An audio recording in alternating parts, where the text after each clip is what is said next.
ఇక varicose veins నుండి విముక్తి పొందండి. ఎవిస్ వాస్కులర్ సెంటర్ ఇప్పుడు మన KPHP లో గ్రాండ్ ఓపెనింగ్ ఏప్రిల్ 4వ తేదీన. నమస్తే, నేను Keshav. Welcome to Suman TV. ఆంధ్రప్రదేశ్లో ఎన్నికల పర్వం ప్రచార హోరుతో మారుమోగుతోంది. అయితే క్షేత్రస్థాయిలో ప్రజల నాడి ఎటువైపు ఉంది? జిల్లాల వారీగా విశ్లేషణని ప్రారంభించాం. ఆల్రెడీ శ్రీకాకుళం జిల్లాకి సంబంధించినటువంటి గ్రౌండ్ రిపోర్ట్, అక్కడ ఉన్న 10 నియోజకవర్గాల్లో ఎవరికి ఫేవర్గా ఉంది, ఎవరు ఇబ్బంది పడేటువంటి పరిస్థితి ఉంది అనేటువంటి అంశాన్ని ఆల్రెడీ విశ్లేషించాం. ఇప్పుడు విజయనగరం జిల్లా వంతు. వాస్తవానికి ఈ రిపోర్ట్స్ అన్నీ కూడా కేకే సర్వే సంస్థ నిర్వహిస్తున్నటువంటి రిపోర్ట్స్, ఆ డేటా ఆధారంగా చేస్తున్నటువంటి రిపోర్ట్స్. అలానే సుమన్ టీవీ గతంలో 2019 ఎన్నికల సమయంలో కూడా ఇదే డేటాని కేకే సర్వేస్ నిర్వహించినటువంటి డేటాని ప్రజెంట్ చేసింది. అలానే ప్రజల నుంచి మంచి అప్రిసియేషన్ పొందినటువంటి పరిస్థితి. ఇప్పుడు 2024లో ఏం జరగబోతోంది అనేటువంటి ఆసక్తి ప్రతి ఒక్కరిలో నెలకొని ఉన్న సందర్భంలో కేకే సర్వే సంస్థ చేస్తున్నటువంటి ఈ రిపోర్ట్స్ని మీకు అందిస్తుంది. ఈ డేటా మొత్తాన్ని కూడా కేకే సర్వే సంస్థ ఫౌండర్ కేకేనే విశ్లేషిస్తున్నారు. కేకే గారు మనతో ఉన్నారు. కేకే గారు నమస్కారం. నమస్తే సార్. విజయనగరం జిల్లాకి సంబంధించి ఆల్రెడీ మనం ఎలా సర్వే చేస్తారో, గ్రౌండ్ రిపోర్ట్ ఏంటి, వీటన్నిటిపైన మనం డిస్కస్ చేసాం. విజయనగరం జిల్లాకి సంబంధించి ఈరోజు డేటా అనాలిసిస్ చేద్దాం అనుకుంటున్నాం. సో అసలు ఈ ప్రాక్టికల్గా మీరు సర్వే కానీ డేటా సేకరణకు సంబంధించి కానీ చాలా రకాలుగా ఒక ఫస్ట్ వీడియో పెట్టగానే రియాక్షన్స్ వస్తుంది. సో అసలు ఎలా చేస్తారో, దీనికి ఉన్నటువంటి సైంటిఫిక్ క్రెడిబిలిటీ ఏంటి అనేటువంటి క్వశ్చన్. అంటే వాళ్ళ ఆవేశాలతో రకరకాల కామెంట్స్ చేయొచ్చు, బట్ మనం వాటి గురించి పట్టించుకోవాల్సిన అవసరం లేదు. మీరేం చెప్తారు దీనికి? ఇప్పుడు మనం కొంచెం వెనక్కి వెళ్తే సార్, లాస్ట్ టైము విజయనగరంలో ఫస్ట్ టైం మనం 9 అవుట్ ఆఫ్ 9 కంప్లీట్గా వైసీపీకి వస్తున్నప్పుడు కూడా వైసీపీ అభిమానులు కూడా అట్లా ఉండదులేండి, ఒక్క సీట్ అన్న టీడీపీకి వస్తుంది అన్నవాళ్ళే. ఇప్పుడు మన వీడియోలు డిలీట్ చేసినది, బాగా వీడియోలు అట్లాగే ఉన్నాయి, కమెంట్ చేసినాయి. ఆ తర్వాత అలా ట్రావెల్ చేసుకుంటూ కరెక్ట్ చేసుకుంటూ చివరికి మనం చెప్పింది 96, 97, 98% యాక్యురసీతో మనం బయటపడ్డాం. అంటే మొత్తం అంత బెస్ట్ ఇచ్చాం.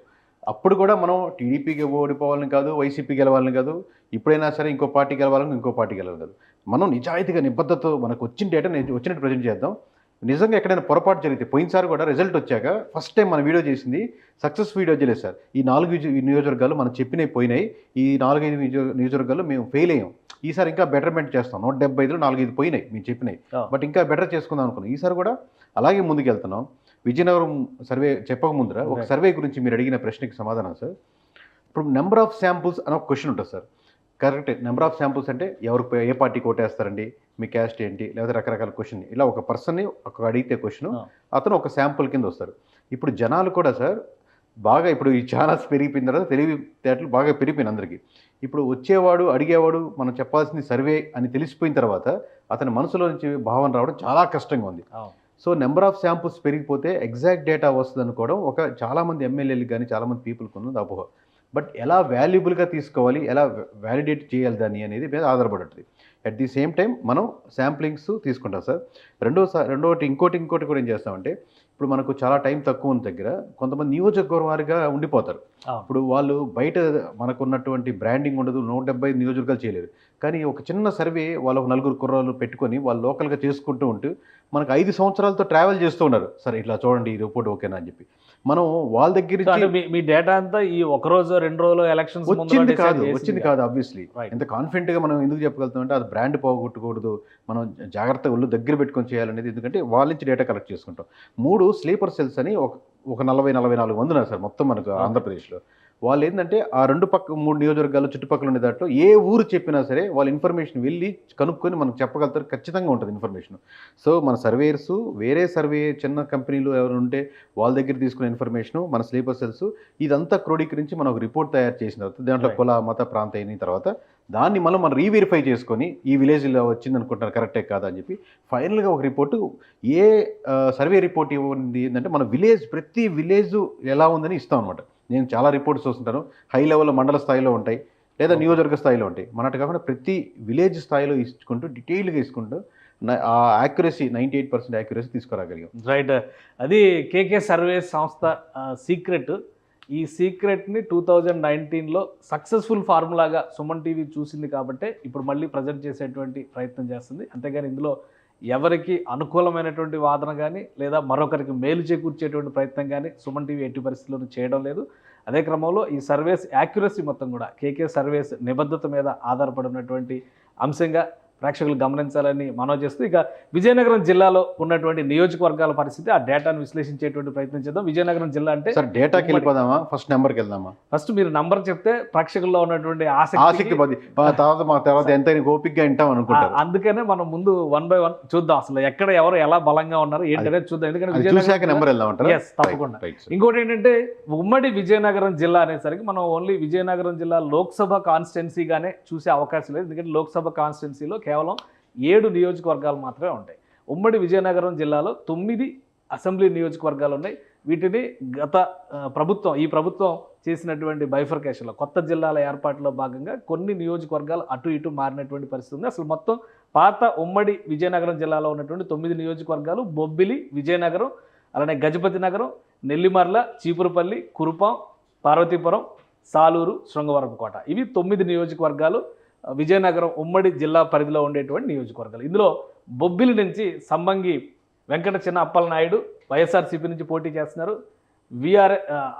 ఆర్ఎస్వికేకే రంగారావు, బేబీ నాయన అంటారు. బేబీ నాయన అంటే గుర్తుపడతారు అక్కడ లోకల్గా. సో ఆయన కూటమి అభ్యర్థిగా బరిలో దిగుతున్నారు. ఇక గజపతి నగరం నుంచి బొత్స అప్పల నరసయ్య, వైఎస్ఆర్సీపీ నుంచి కొండపల్లి శ్రీనివాస్ కూటమి నుంచి బరిలో దిగుతున్నటువంటి పరిస్థితి. ఇక విజయనగరం నుంచి కోలగట్ల వీరభద్రస్వామి, పూసపాటి అదితి, గజపతి రాజు ఇక్కడ బరిలో ఉన్నారు. ఒకరు తెలుగుదేశం నుంచి, ఒకరు వైసీపీ నుంచి. నెల్లిమర్ల నుంచి బద్దుకొండ అప్పలనాయుడు, అలానే లోకం మాధవి జనసేన పార్టీ నుంచి కూటమి అభ్యర్థిగా ఉన్నారు. ఒకే ఒక్క నియోజకవర్గం జనసేన కేటాయించారు. ఈ జిల్లాలో భారతీయ జనతా పార్టీ పోటీ చేయడం లేదు, కేవలం జనసేనకు మాత్రం ఇది కేటాయించారు. ఇక్కడ బద్దుకొండ అప్పలనాయుడు వర్సెస్ లోకం మాధవి. ఇక చీపురుపల్లి బొత్స సత్యనారాయణ గారు వైఎస్ఆర్సీపీ నుంచి మంత్రి, ఆయన పోటీ చేస్తున్నారు. ఇక్కడ ఒక బలమైనటువంటి అభ్యర్థిని తీసుకొచ్చేటువంటి ప్రయత్నం చేశారు. కళా వెంకట్రావుకి తెలుగుదేశం పార్టీ పూర్వపు ఆంధ్రప్రదేశ్ తెలుగుదేశం పార్టీ రాష్ట్ర శాఖ అధ్యక్షుడిగా ఉన్నారు, ఆయనకి ఆ సీట్ ఇచ్చారు. ఇక ఇక్కడ వరకు ఉన్నటువంటి నియోజకవర్గాలన్నీ కూడా మనం చూస్తే కురుపాం ఎస్టీ నియోజకవర్గం, అలానే కురుపాంకి సంబంధించి పాముల పుష్పశ్రీవాణి వైఎస్ఆర్సీపీ నుంచి పోటీ చేస్తున్నారు. తోయక జగదీశ్వరి తెలుగుదేశం పార్టీ నుంచి పోటీ చేస్తున్నారు. పార్వతీపురం ఎస్సీ రిజర్వ్డ్ నియోజకవర్గం, అలజంగి జోగారావు వైఎస్ఆర్సీపీ నుంచి ఉన్నారు. ఇక్కడ అభ్యర్థిని మార్చింది తెలుగుదేశం పార్టీ, బోరెల విజయ్కి ఇచ్చింది.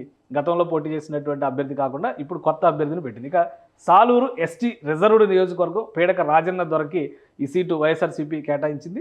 గుమ్మడి సంధ్యారాణి తెలుగుదేశం పార్టీ నుంచి పోటీ చేస్తున్నారు. శృంగవరపుకోటకు సంబంధించి కాడుబండి శ్రీనివాసరావు వైఎస్ఆర్సీపీ అభ్యర్థిగా పోటీ చేస్తున్నారు. ఇక కోళ్ల లలిత కుమారి తెలుగుదేశం పార్టీ కూటమి అభ్యర్థిగా పోటీ చేస్తున్నటువంటి పరిస్థితి. మొత్తం 9 నియోజకవర్గాల్లో ఈ 5 నియోజకవర్గాలు 1, 2 అంటే బొబ్బిలి, విజయనగరం, గజపతి నగరం, నెల్లిమర్ల, చీపురుపల్లి, ఈ 5 నియోజకవర్గాలు విజయనగరం లోక్సభ స్థానం పరిధిలోకి వచ్చేటువంటి నియోజకవర్గాలు.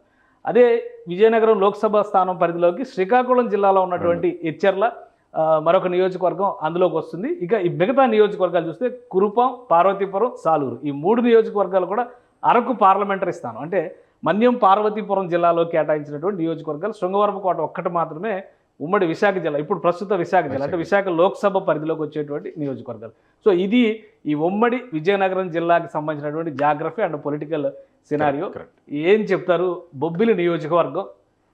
అన్ని కూడా ఇంకోటి, ఇందులో అన్ని సిట్టింగ్ స్థానాలు, వైఎస్ఆర్సీపీ సిట్టింగ్ స్థానాలు. ఫస్ట్ టైం సార్, ఇంకా 3 నెలలకు ముందే ఎలక్షన్స్లో ఫస్ట్ టైం విజయనగరం చేసినప్పుడు ఇప్పుడు సేమ్ ఇది ఇప్పుడు ఎట్లా ప్యాటర్న్లో చేస్తున్నామో అప్పుడు ఇంకా ఇనిషియల్ కాబట్టి స్లోగా చేస్తునేవాళ్ళం, ఇంకా డేటా తక్కువ ఉండేది కాబట్టి. 9కి 9 విజయనగరంలో వైఎస్ఆర్సీపీ గెలుచుకుంటుందని ఫస్ట్ టైం చెప్పినప్పుడు అందరూ షాక్గా ఫీల్ అయ్యారు. ఇప్పుడు చూడండి అన్ని 9 నియోజకవర్గాలు వైసీపీ. ఇప్పుడు అదే దాన్ని మళ్ళీ మనం డేటా మళ్ళీ 5 ఏళ్ళ తర్వాత ఎవరిని మార్చలేదు ఇక్కడ.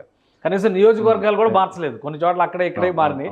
బట్ ఎవరైతే వైఎస్ఆర్సీపీ నుంచి కంటెస్ట్ చేస్తున్నారో అందరూ సిట్టింగ్ ఎమ్మెల్యేలు, అదే నియోజకవర్గాల్లో గత ఎన్నికల్లో గెలిచిన వాళ్ళు. Correct sir. సో బొబ్బిలి పరిస్థితి ఎలా ఉండదు? ఓవరాల్గా బొబ్బిలి పరిస్థితి సార్, ఒకప్పుడు 9కి 9 వైఎస్ఆర్సీపీ గెలుచుకుంది. ఇప్పుడు ప్రతిసారి అలాగే ఉంటుందని ఎవరైనా అభిమానులు ఎక్స్పెక్ట్ చేసి మనం మారిస్తే మన మీద దండయాత్ర చేస్తున్నట్టు అట్లా ఉండదు. 9లో 3 ఖచ్చితంగా టీడీపీ గెలుచుకునే ఆస్కారం ఉంది. ఈసారి 3 ఖచ్చితంగా వైఎస్ఆర్సీపీ గెలుచుకునే ఆస్కారం ఉంది సార్. 9లో 3 మాత్రమే వీళ్ళు ఘంటాపదంగా వీళ్ళు 3 గెలుచుకోగలుగుతారు. ఈ 3 తగ్గవు. మిగతా 3 మటుకు చాలా టఫ్ ఫైట్ ఉంది. ఇంకా ఈ 20-30 రోజుల్లో ఏం జరుగుద్దో తెలియదు, కానీ మార్చుకునే దానికి కాసుకోండి. ఈ మిగతా 3 మటుకు ఎందుకంటే 10,000 ఓట్ బ్యాంకింగ్ దాటినాయి కాబట్టి ఈ 3 కన్ఫామ్గా సీట్స్ టీడీపీకి వస్తాయి, కన్ఫామ్గా 3 వైసీపీకి వస్తాయి. మిగతా 3 మటుకు చాలా టైట్ ఫైట్ ఉంది సార్. ఇంకో మనం పాన్ కూడా ప్రతి వారం చేస్తుంటాం కాబట్టి అప్పుడు మనకు అప్డేటెడ్ వస్తుంది. సో అంటే బొబ్బిలి జనరల్గా అక్కడంతా రాజుల కంటెస్టులు సుజయ్ కృష్ణ రంగారావు గతంలో కూడా గెలిచి ఆయన వైసీపీలో నుంచి టీడీపీలోకి వచ్చారు. 2019లో మళ్ళీ అదే ట్రయల్ వేస్తే ఆయన టీడీపీలో ఓడిపోయినట్టు. అంటే కొన్నిసార్లు సో ఈసారి ప్రత్యర్థులు కూడా ఏం మారలా. మారలేదు సార్. ఇప్పుడు మీరు అంటే రాజుల కాన్సెప్ట్ ఉన్నారు కాబట్టి ఇప్పుడు అశోక్ గజపతి రాజు గారి నియోజకవర్గం సార్. ఇప్పుడు అక్కడ వాళ్ళ అమ్మాయి గారు పోటీ చేస్తున్నారు, కానీ అక్కడ ఆపోజిట్గా వైశ్య కమ్యూనిటీ పోటీ చేస్తున్నారు అనుకోండి. ఇప్పుడు రాజుల కుటుంబం ఎంత ఉంటుందో వాళ్ళకి పాతకాలంలో కావాల్సినటువంటి మెయిన్ రోడ్లో వైశ్యాసు ఫ్యామిలీస్ వాళ్ళ కనెక్టెడ్ వాళ్ళ బంధువులు ఈ విధంగా వాళ్ళకున్న అడ్వాంటేజ్ ఉంటాయి. ఏముందో బలంగా ఉన్నా కానీ నెంబర్ పరంగా కొన్నిసార్లు తక్కువ ఉండొచ్చు. ఆ నెంబర్ పరంగా వేరే కమ్యూనిటీ నుంచి వచ్చినప్పుడు ఆ కమ్యూనిటీ ఉన్నటువంటి లోకల్ నియోజకవర్గంలో వాళ్ళకి అడ్వాంటేజ్ అవుతుంది. వీళ్ళు మరి 10 ఉన్నారు అనుకోండి, అవతల పక్కన 25 ఉన్నారు అనుకోండి, ఆబ్వియస్గా 25 వాళ్ళకి వాళ్ళు ఓటు వేసుకునేది ఆస్కారం ఉంటుంది. బలం ఉందంటే ఆబ్వియస్గా మనీ కానీ పరపతి కానీ పెట్టుకునేది ఎక్కువ రాజుల ఫ్యామిలీసే. సో అభ్యర్థుల్లో ఏం మార్పు లేదు కాబట్టి బొబ్బిల్లో పెద్దగా చేంజ్ ఉండకపోవచ్చా ఈక్వేషన్స్ పరంగా చేంజ్ అయ్యి ఉండకపోవచ్చు. కానీ కూటమికి అటు కలిసి వస్తుంది అనుకోవాలి, ఇటు ప్రభుత్వ అధికారంలో ఉంది కానీ ఇటు మీరు ప్రతి నియోజకవర్గం బలవంతంగా అడుగుతున్నారు. పోయినసారి కూడా నేను చెప్పట్లేదు అంటున్నారు. కానీ ఓవరాల్గా ఎందుకంటే మనం ఇండివిజువల్ క్యాండిడేట్ పెట్టేదానికి ఇంకొంచెం టైం తీసుకుందాం అని చెప్తున్నాను.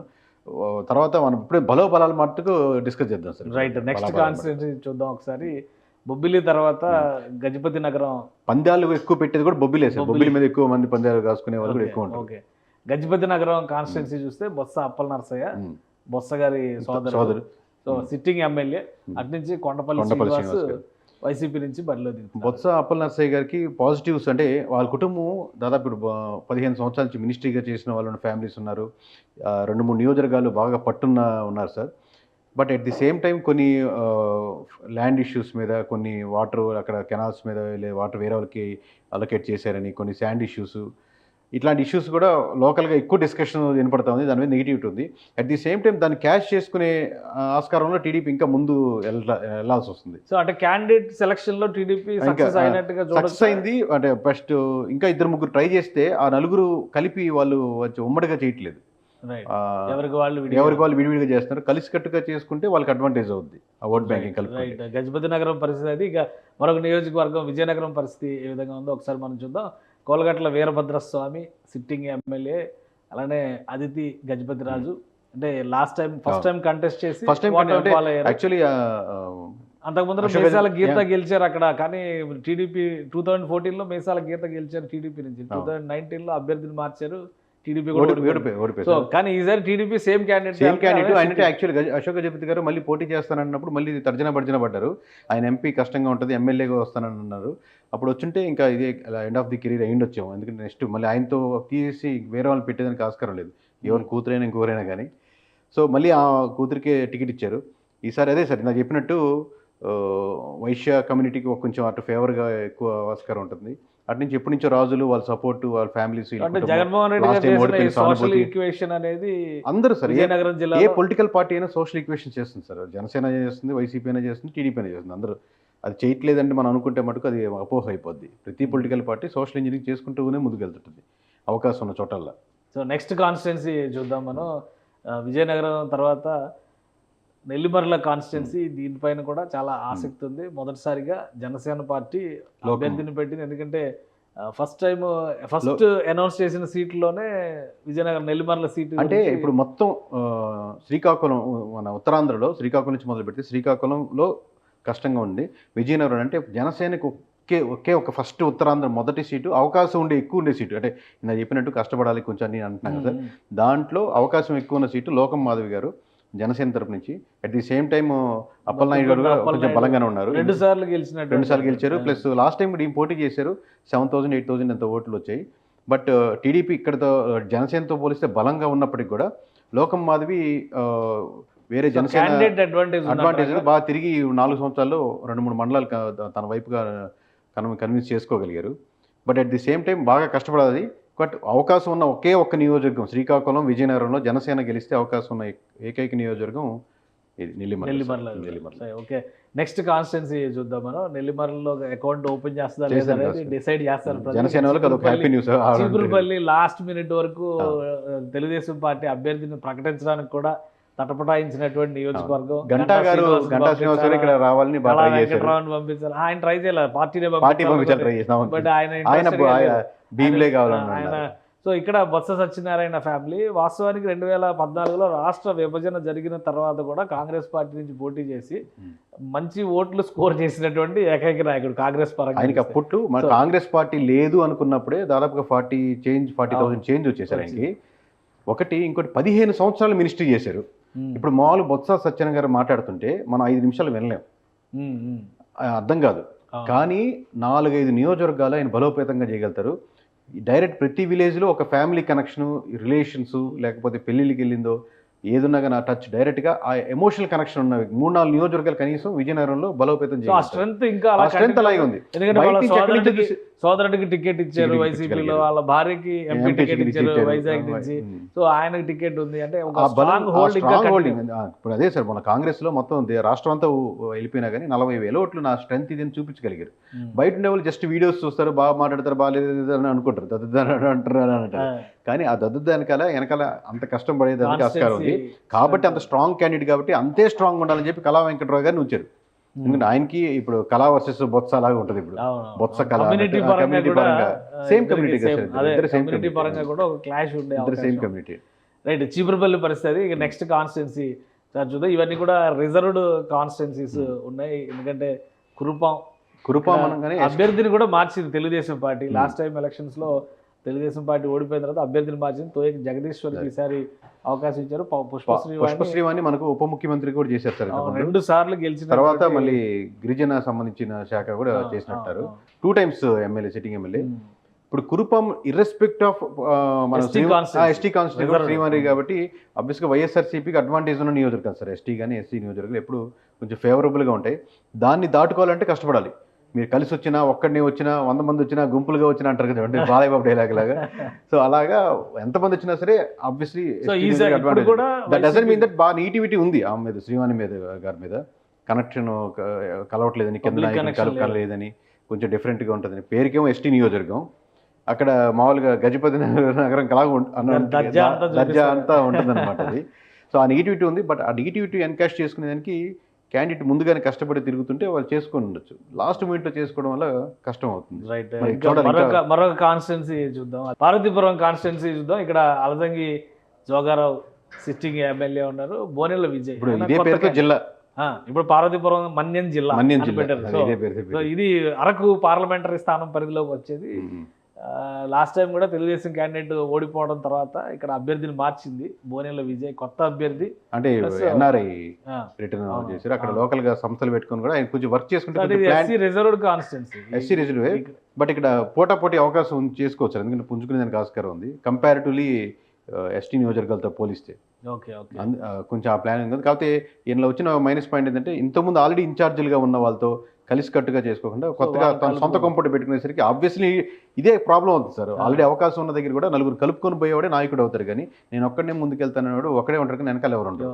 రైట్, పార్వతీపురం పరిస్థితి. ఇక సాలూరు నియోజకవర్గం పరిస్థితి ఒకసారి చూద్దాం. సాలూరు నియోజకవర్గంలో కూడా వైసీపీ సిట్టింగ్ ఎమ్మెల్యే పీడక రాజన్న ద్వారా ఉప ముఖ్యమంత్రి గుమ్మడి సంధ్యారానికి తెలుగుదేశం పార్టీ సీట్ ఇచ్చింది. అంటే ఆ నియోజకవర్గం కాబట్టి ఈ నియోజకవర్గం ఉప ముఖ్యమంత్రి ఇచ్చారు. అంటే ఒకటే బ్యాలెన్స్ చేశారు, అదే ఇక్కడ ఇచ్చారు. సో ఇక్కడ ఎట్లా ఇక్కడ కూడా టఫ్ అయితే సార్. మామూలుగా ఆబ్వియస్లీ ఇందాక చెప్పినట్టు గుంపుగా ఇది కూడా అరకు పార్లమెంటరీకి వెళ్తుంది. ఇందాక చెప్పినట్టు సేమ్ డైలాగ్ సార్. గుంపుగా వచ్చినా ఒక్కళ్ళే వచ్చినట్టు ఆ నియోజకవర్గం అడ్వాంటేజ్ ఉంటుంది. అట్ ది సేమ్ టైం ఆ నెగిటివిటీస్ ని క్యాష్ చేసుకునేటువంటి టీడీపీ బలంగా ముందుకు వెళ్ళేదానికి ప్లాన్ చేసుకోవాలి. రైట్, ఎక్కడెక్కడ వీక్ గా ఉన్నాం, ఏ ఏరియాలో వీక్ గా ఉన్నాం, ఏ క్యాస్ట్ లో అసలు విపక్షాల మధ్య ఒక అండర్స్టాండింగ్ ఉండాలి. ఎందుకంటే 3 పార్టీల కూటమి కాబట్టి ఎక్కువ అండర్స్టాండింగ్ అక్కడ ఉండాలి కదా. సొంత పార్టీలో ఉన్నటువంటి వ్యతిరేకతను పక్కన పెడితే లాస్ట్ మూమెంట్ లో వస్తే డిసడ్వాంటేజ్ అదే సార్. కొంచెం ఆ కూటమి ముందరే డిసైడ్ అయిపోయింది కదా ఇదంతా. అంటే కూటమి ఇంకా బలం ఉంటే బాగుండేది. ఇట్లా నియోజకవర్గం పోటాపోటీగా వాళ్ళు ఇచ్చిండేవాళ్ళు, అంటే వాళ్ళ పర్స్పెక్టివ్లో చెప్తున్నాను. Okay right. ఇక లాస్ట్ కాన్స్టిట్యున్సీ శృంగవరపు కోట. ప్రస్తుతం ఇది విశాఖ లోక్సభ స్థానం పరిధిలోకి వెళ్ళిపోయినటువంటి నియోజకవర్గం. కాడబండి శ్రీనివాసరావు వైసీపీ సిట్టింగ్ ఎమ్మెల్యే, వాళ్ళ లలిత కుమారికి తెలుగుదేశం పార్టీ సీట్ ఇచ్చింది. గతంలో 2 సార్లు ఎమ్మెల్యే, 2009, 2014 ఎమ్మెల్యే, 19లో ఓడిపోయింది. సో ఏంటి ఇక్కడ సినారియో? ఇక్కడ టీడీపీకి కొంచెం అడ్వాంటేజ్ ఉంది సార్. మామూలుగా ఇక్కడ వైసీపీ వర్సెస్ టీడీపీ ఇందాక చెప్పినట్టు కాకుండా ఇక్కడ టీడీపీ వర్సెస్ వైసీపీ జరుగుతుంది. ఇక్కడ ఎస్కోట్ అంటారు కదా, మౌసా ఎస్కోట్ అంటారు. గతంలో వాస్తవానికి రిజర్వ్డ్ కాన్స్టిట్యున్సీ ఉండేది, తర్వాత డీలిమిటేషన్ లో జనరల్ కాన్స్టిట్యున్సీ అయిపోయినటువంటి పరిస్థితి. 2009లో నుంచి. సో ఇది 9 నియోజకవర్గాల పరిస్థితి. ఇది ఓవరాల్ గా విశాఖ జిల్లాలో ఉమ్మడి విజయనగరం జిల్లాలో ఉన్నటువంటి నియోజకవర్గాల సినారియో మనం చూస్తే కనుక ఈ 9 నియోజకవర్గాలకి ఫైనల్ కన్క్లూజన్ ఏం చెప్తారు? వన్స్ అగైన్ ఇంకొకసారి చెప్పాలంటే ఇంతకుముందు గంటాపదంగా మనం చెప్పినట్టు 9కి 9 వైఎస్ఆర్సీపీకి వస్తాయి. లాస్ట్ టైం ఎలా చెప్పాము, ఈసారి 9లో 3 ఖచ్చితంగా టీడీపీకి వస్తాయి, 3 ఖచ్చితంగా వైసీపీకి వస్తాయి, 3 పోటాపోటీలో ఉన్నాయి. ఇది టూ ఎర్లీ టు సే 3 నియోజకవర్గాల గురించి, కానీ ఆ 3 మటుకు మారవు, అది ఇంపాసిబుల్ కేసు. అంటే 2014 ఈక్వేషన్ చూస్తే విజయనగరం జిల్లాలో 3 వైసీపీ గెలిచింది, 6 టీడీపీ గెలిచింది. అప్పుడు కూడా కూటమి ఈక్వేషన్, బట్ బీజేపీ ఎవరు పెట్టలేదు, బీజేపీ లేదు, క్యాండిడేట్లు చాలా మారారు. ఇక్కడ ఒక్కటే జనసేన క్యాండిడేట్ యాడ్ అయినట్టు పరిస్థితి కనిపిస్తుంది. ఇప్పుడు ఇలా చెప్పినట్టు జనసేన పుంజుకోవాలి ఉత్తరాంధ్రలో, అంటే ఒక్క సీట్ అన్నా మాది ఉత్తరాంధ్రలో, ఎందుకంటే అప్పుడు శ్రీకాకుళంలో విజయనగరంలో చాలా తిరిగారు కాబట్టి. నెల్లిమర్ల మట్టుకు ఫస్ట్ ఓపెనింగ్ అవుద్ది, ట్రై చేస్తే వాళ్ళ అవకాశం. రైట్, జనసేన అక్కడ ఖాతా ఓపెన్ చేయడానికి అవకాశం ఉంది. 3 tough fight. Right, thank you. ఇది కేకే అనాలిసిస్. విజయనగరం, ఉమ్మడి విజయనగరం జిల్లాలో ఉన్నటువంటి 9 నియోజకవర్గాల్లో 3:3:3 ఈక్వేషన్ నడుస్తుంది. కూటమికి 3 సీట్లు పక్కాగా దక్కుతాయి, అలానే వైసీపీ 3 సీట్లను పక్కాగా నిలబెట్టుకుంటుంది. ఆ 3 సీట్లు ఏవి అనేది అప్పుడే కాదు, ఇంకొక 25 రోజులు పడుతుంది గ్రౌండ్ రిపోర్ట్స్ యాక్యురేట్గా తీసుకోవడానికి అనేది కేకే సర్వేస్ చెప్తున్నటువంటి మాట. ఇక జనసేన పార్టీ ఖాతా ఓపెన్ చేయడానికి ఇక్కడ ఒక అవకాశం ఉంది. నెల్లిమర్ల సీటు పైన ఎక్కువ ఫోకస్ పెట్టాల్సినటువంటి అవసరం ఉంది. అలానే కూటమిలో ఉన్నటువంటి కొంతమంది నాయకులు స్వయం నిర్ణయాలు తీసుకోవడం ద్వారా ఇతర పార్టీలని, కూటమిలో ఉన్నటువంటి పార్టీలని కలుపుకోకుండా ముందుకు వెళ్ళడం వాళ్ళకి చీటు తెస్తున్నటువంటి పరిస్థితి ఉంది. ప్రభుత్వ పరంగా, పాలన పరంగా ఎదురైనటువంటి వైఫల్యాలు, అలానే స్థానికంగా రాజకీయ నాయకులు పెంచుకున్నటువంటి రాజదర్పం, ప్రజలకి అందుబాటులో ఉండకపోవడం అనేది ఉమ్మడి విజయనగరం జిల్లాలో ప్రధాన ప్రతికూలతగా అధికార పార్టీ కనిపిస్తున్నటువంటి పరిస్థితి. ఇది కేకే సర్వేస్ ఇస్తున్నటువంటి రిపోర్ట్. ఇది పూర్తిగా ఈ సంస్థ గతంలో కూడా చేసినటువంటి రిపోర్టుల ఆధారంగా ఆ బ్యాక్డ్రాప్ని దృష్టిలో పెట్టుకుని సుమన్ టీవీ ప్రేక్షకులకు అందిస్తుంది.